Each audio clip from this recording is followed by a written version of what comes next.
Hey, what's up, Unbroken Nation?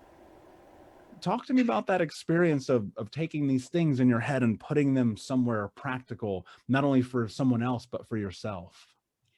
So writing a book is one of the most difficult things I have ever done. I've written two and I'm working on my third. So my first two, I call them cheater books because when someone asked me to write my story, I was like, yes, I want to share my story. And I remember spending weeks writing my story out, rolling into months. And at the end, I had maybe a really solid, good chapter. That was it. And so for those of you who have written a whole book all on your own, yay. So this is my third book and I'm writing it all on my own. But when you're writing your words out, your story, oh my gosh, it's like my number one favorite thing to talk about is your superpower. The Mm. journey you've been given, the story that you have inside is unique and like nobody else's. And every time you share it with someone, whatever that story is, it's like, think of it as heartbeats shooting out of you and touching and landing, like touching and landing where they need to land and pulling those people in and giving them hope. Wow, he did it. If he can do it, I can do it. Did you see where she was at? Yet look where she's at now. Why can't I? She's like exactly like me. She's no different. And it gives them an opportunity to see the possibilities of going through what they're going through now and to not give up hope and go those extra steps to get to their goals. And I love, Michael, that you said that when you're manifesting, putting something down on paper, by the way, is literally creating a roadmap in your brain. You may not realize it, but writing it out is acknowledging it in your brain that it's real, right? It's not something I thought of. It's not something that came out of my mouth. I wrote it down and your brain receives in a whole different area and starts processing that roadmap. Writing things out is so important. And when you look back, I hope that here's the other thing, writing them out every day is so much even more important because once you get there, you're not there. If you want to lose 50 pounds, you hit 50 pounds. Is your life over and you're done? No, there's more. There's so much more. It keeps expanding. The abundance just keeps growing and growing, and the possibilities are amazing. I never would have thought the first day I stepped on a college campus to become an interior designer that I would end up here in a whole different field, thriving in it, and my heart being filled by it every day.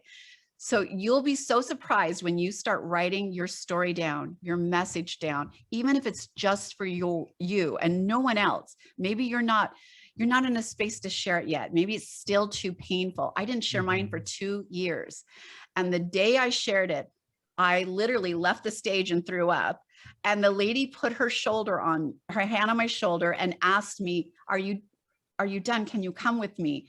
And my response to her was not very nice. Like, can I please just be done? What else is there? And she's like, well, there's a line of people waiting to talk to you. And I look around the corner, I kid you not, there had to be over 200 people standing there waiting to talk to me because somehow or another through my story, they related, they connected, they saw hope, and they just wanted to tell me that. And it was the most empowering thing to know that my story is powerful. Your story is powerful. And when you are brave enough to share, because it's not easy, it's scary. I did not want to share mine. I felt shame in being sick. When I was able to share it and I realized that releasing it was not only good for me, but it was touching others and changing their lives. It was so much easier for me to do. Yeah. And you know what? Here's what's really fascinating. I tell people all the time, I did not sign up to be the spokesperson for childhood trauma. Like, I don't even want this job. I don't like this job. I don't want it, right? But I'm so driven by the idea that if we can come into connection and create expansion through healing, health, education, and knowledge, we can change the world. And there are people right now watching this or listening to this, or they'll find it in 10 years because we live in perpetuity now. And they're stuck and they're like, I know there's something in me. And they're just like, I'm too scared to bring it out. How do you do that? Like, how do you bring that part of you out into the world and say, you know what, even though I'm terrified, I'm going to get on that stage?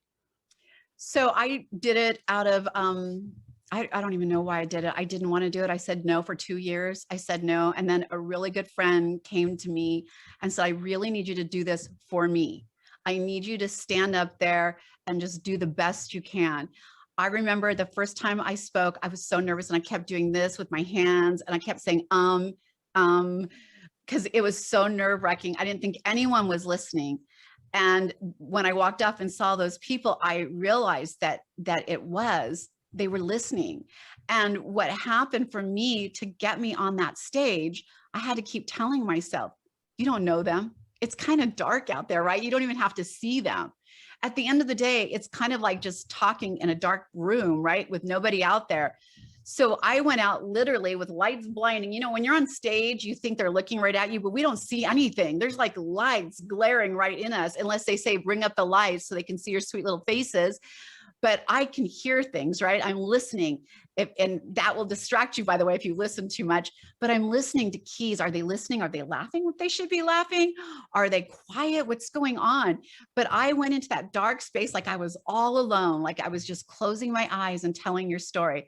I literally, this is so funny, but I literally started telling my story with my back to the audience. I walked and I asked him, can I just start with my back? I promise you I'll turn. And I came out and said, hello, I'm Jana Short. I know you're back there, but I'm going to start right here. And that is how, and they started laughing and I kind of eased me into it. Right. And I started talking and then pretty soon I turned around, I'm like, yes, I have a face too. And then we started talking and then, you know, the pictures start popping up and me being sick. And all of a sudden their energy transferred to me and it became an okay space to share. And now that I do it, it like just comes out. I've done it so many times that when I start to speak, it flows out of me and it doesn't feel rehearsed. It doesn't feel like I've said it a million times because it's still coming from that space, from the pain that I was in, from the fear, from the love, you know, that I was given to survive. It still all comes out of me. So if you're fearful of it, just go in there, start talking to them with them at your back. I'm telling you, it'll be funny. And when you turn around and you're brave enough, like when I'm brave enough, I'll turn around. When I turn around, not only were they like, yay, yep, I have a face, you know, they were so supportive. People love you and they love that you've come through something. And we have to be able to receive that love to start healing.